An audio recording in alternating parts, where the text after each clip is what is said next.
It's Christmas time. Oh, hello, everybody. It's me, Chris Smith, and today I am reviewing the Neil Diamond musical, A Beautiful Noise, which I always thought was called A Beautiful Noise, the Neil Diamond musical. But I guess they can just reverse those two titles however they want. Okay, so this is currently on a national tour. This was on Broadway a couple of years ago, so it feels like it's 2023 again. Um, and I saw it at the beautiful Hollywood Pantages in Hollywood, California. Later, we'll talk about all the tour stops that are still left in this national tour. But Neil Diamond, A Beautiful Noise, was one of those shows a couple of years ago that I was really excited about. I had the CD. I even ordered the little button thing. This has been in the show before that I've told you about. And you get this button and it says, "For good times, press here. A Beautiful Noise, the Neil Diamond musical." And then you could record your own message. When I first got it, I thought that it was supposed to play like, "Good times never seem so good, so good, so good, so good." But in fact, you were supposed to record your own message. So once I figured that out, I recorded this, of course, as you may remember from past videos. It's Christmas time. It's Christmas time in the city. Yes, it is. Yes, it is. But so anyway, I have always been a big fan of Neil Diamond music. I didn't know too much about Neil Diamond himself, except I saw him in The Jazz Singer, that movie around 1980 with Lucy Arnaz, and was it Laurence Olivier as his father? Hold on, let me check. Yes, it was The Jazz Singer with Neil Diamond and Laurence Olivier, and of course Lucy Arnaz. And as a child, I loved that album. I loved the movie too. It featured the hit song, "They're Coming to America.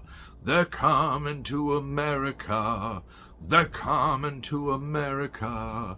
Today, my country, 'tis of thee. Today, sweet land of liberty." You get the picture. But, hey, they should play that nowadays. It's very timely. But yes, here's Neil Diamond as he looks in his later years. He's now 84 years young, and he stopped touring in 2018 when he announced that he had been diagnosed with Parkinson's disease. So the musical about Neil Diamond starts in a therapist's office with Neil Diamond, older Neil Diamond. I think in the program they're called Neil Diamond Then and Neil Diamond Now. And our older Neil Diamond was played by Robert Westenberg, and our young Neil Diamond was played by Nick Fradiani, who apparently won American Idol in season 15 after I had stopped watching it. This was right before it was canceled on Fox, and then a couple of years later sprung up again on ABC with Lionel Richie and Katy Perry and Luke Bryan. But I don't know who was doing it at the end on Fox. But that doesn't matter. The guy playing him, who I was not that familiar with, had done it on Broadway after Will Swenson left. And, you know, I thought he did a fine job. I thought his voice had that cadence of Neil Diamond. It could really get in there. You know, I'm no music expert, but as far as my ears could hear or could tell, I thought that he did a fine job. Now, A Beautiful Noise played at the Broadhurst Theatre. Isn't the Broadhurst where Boop the Musical was played? Oh, rest in peace, Boop the Musical. the Broadhurst Theatre. What a wonderful, wonderful, excuse me, house to have your show in. So yeah, I was all about A Beautiful Noise when it was playing on Broadway, and somebody at work who lived in New York but would come to work, he was bi-coastal and would come and we would talk theater, and he would always not make fun of me about the Neil Diamond thing, but he certainly had no interest in it, and let it be known that, theater snobs sort of were like, I mean, for one thing, it's a jukebox musical, and another, it's probably considered by some a touristy show. But hey, if you're a fan of Neil Diamond, you should be all about the Neil Diamond musical. So as I was saying, it starts in a therapist's office with older Neil staring at his therapist. In fact, the silence goes on for, it feels like an eternity. I'm sure it was a matter of seconds, but just them staring across at each other. Now, I've been to therapy, and I've had therapists that I did not like, and that we've just stared at each other. Oh, that horrible woman in Pasadena. I won't say any names, but she knows who she is if she's watching. Terrible. But this therapist in the show did something very interesting for Neil's treatment, or for, trying to figure out what his issues were. She had bought a giant book of all of Neil Diamond's lyrics. Now, whether or not this book really exists, I don't know, but in the show it did. And she wanted to go through each lyric, or at least some of his favorites, to look at the lyrics and see what they meant, and try to see what he was feeling when he wrote each song and what each song meant. Which is an interesting premise, but very odd and sort of rather deep for a jukebox musical. Maybe too deep, because, and this was interesting, as he opens up the book and the music starts playing, like just snippets of things, hands begin to come up from behind the chair, and it's all the ensemble, and they're making a beautiful noise, which apparently was the name of one of his albums. But and there, it's like he watches all the songs around him come to life. And then, of course, younger Neil Diamond comes out and he performs throughout the show. So it has the therapy session, it's not just a bookend, it's all through the show. They remain on the stage the whole time at some points, and their chairs move. So at some points, the therapist was over here, and then older Neil Diamond was over here, and then the rest of the stage was where all the action was taking place. So let's look at some of the things. The book is by Anthony McCartin. The music and lyrics are, of course, by Neil Diamond, and it's starring Nick Fradiani. The direction is by Michael Mayer, a big Broadway director that we all know. Choreography by Stephen Hoggett. Musical supervision and arrangements by Sonny Palladino. So, and I follow Ken Davenport online, who's one of the producers. So I was always very interested in the box office on Broadway that this show was taking in, and Ken Davenport would talk about, the business of theater. And if you're writing in the theater or want to work in the theater, it is good to know these business aspects. Here's the cast. Of course, you can see these online because you can see the you can see anything, as I always say, online, but you can see playbills and the interiors. Now, my friend and roommate Marco went with me, of course, and And he loved the show. He said it was one of the best shows he's seen all year. And he was asking before it started what the intermission song was, which is what Gussie Gussin always did when we would go to a show.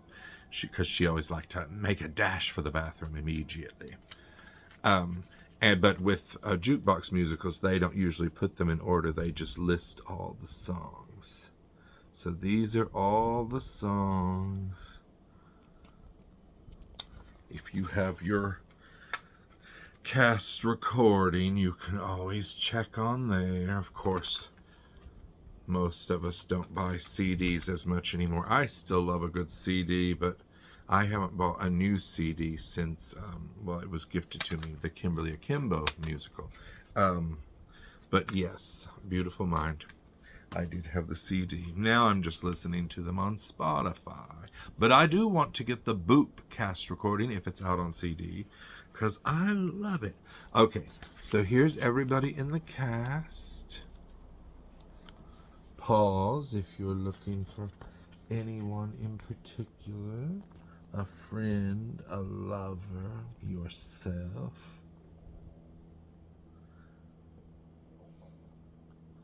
I always like to pick a person that is in the ensemble that sort of interests me, and then sort of watch them a little bit during the show. And I could have sworn that one of the dancers rolled their eyes when during the show, and I could swear that I saw a few that were just sort of almost like you're sort of bored. You've done these moves every night.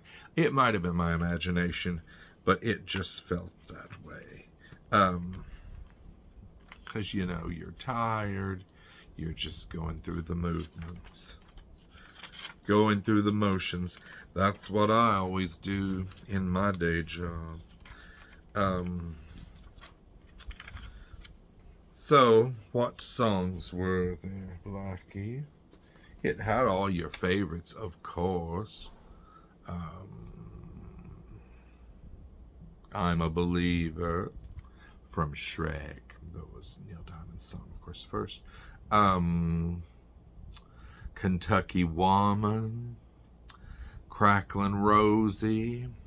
Remember when Rosie O'Donnell was leaving her show and Caroline Rhea was taking over, and they did a promo with Neil Diamond in it that was singing Cracklin' Rosie, get on aboard, and then it segued to Sweet Caroline. I thought that was very clever. Wonder if I can find that commercial somewhere online. I bet I can. Yeah, and of course, the audience was delighted at the end of Act 1 when they performed Sweet Caroline. Now, Act 2, I didn't enjoy as much as Act 1. I thought it was a little, I don't know, heavy. Here's the problem for me with this show. Not the music. I love Neil Diamond's music. Neil Diamond was not a happy person, or maybe is not a happy person. I don't know him. He's been to the show several times. He was there several times when it was on Broadway. He was at the Pantages Theatre the week before I saw it when the show opened. So, I mean, clearly he comes to see the show, and I would think it would be very painful, like Carole King said when she had her show, Beautiful. She sort of had to be dragged there. It would be very painful to see your whole life acted out on the stage. It would be a heady experience and painful, especially if you've had painful events happen. And who hasn't? Oh, I love that song, Brother Loves Travelin', Salvation Show.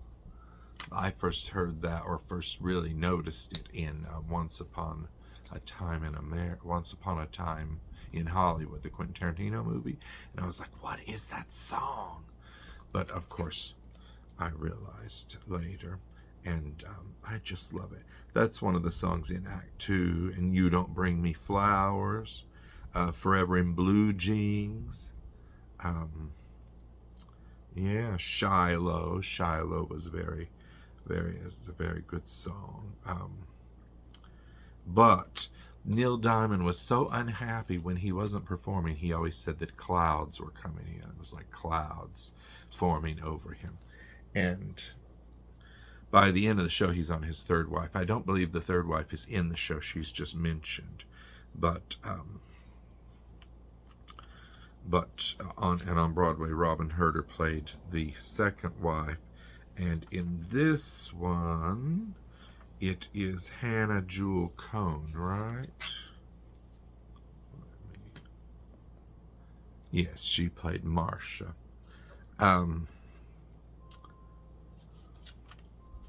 But yeah, it was sort of hard to spend the second half of the show with the character of Neil Diamond, be him younger version or older version, because he was just not happy. And I was like, what a miserable person. I mean, not miserable in that he was mean or anything. He was just sort of like Eeyore, very unhappy. And the clouds, the dark clouds. I get it, Neil Diamond, I get it. But the therapist did help him, well, spoiler alert, help him break through and realize that he should be thankful and, proud of his legacy, of his career and his music that brings so much joy to people. But I did think that second act was a little heavy. And there was a big chunk where I didn't even remember hearing any music.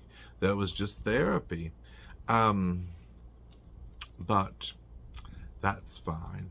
In the musical that I'm working on, there's a big chunk of Act 2 that doesn't have any music either. But I wrote the book, so I don't mind. Because more book by Chris Smith is better for me. But anyway, the best part is that they leave you singing Neil Diamond's Sweet Caroline as you go out, because they do the whole couple of songs at the end, and everybody's so happy dancing in the aisles and singing Sweet Caroline, bum, bum, bum. So, what merchandise was there? I never bought the poster because I thought the poster design was ugly. Just that black background. So I did buy the magnet. See, it has National Tour on it. But yeah, the poster basically just looks like that. I mean, you can't hardly tell from here, but all the Neil Diamond songs are written in this little, on the guitar. So that's cool. I just thought that the gold and the red and the black, and it was just not my favorite design in the world. But let's talk about the tour dates, shall we? Okay, here we are on location in the dining room, and I like doing it this way now instead of typing up all those dates and printing them. Here are some of the next stops after Los Angeles. It's going to Costa Mesa. Of course, check online for all this. Las Vegas, Norfolk, Virginia, Pittsburgh, Pennsylvania, East Lansing, Michigan, Schenectady, New York, Minneapolis, Minnesota, Memphis, Tennessee, Fayetteville, Arkansas, Des Moines, Iowa, Fort Worth, Texas. This takes you all the way up into October to early November. Fort Worth, Houston, New Orleans, Louisiana, Chicago, Illinois, New Haven, Connecticut, Palm Desert, California. What a zigzag. San Jose, California. Portland, Oregon. This is in the new year, January 6th. Seattle, Washington. Salt Lake City, Utah. Tempe, Arizona. Albuquerque, New Mexico. Omaha, Nebraska. Tulsa, Oklahoma. San Antonio, Texas. Oklahoma City, Oklahoma. Dallas, Texas. Naples, Florida, that's in March 2026, if there is a 2026.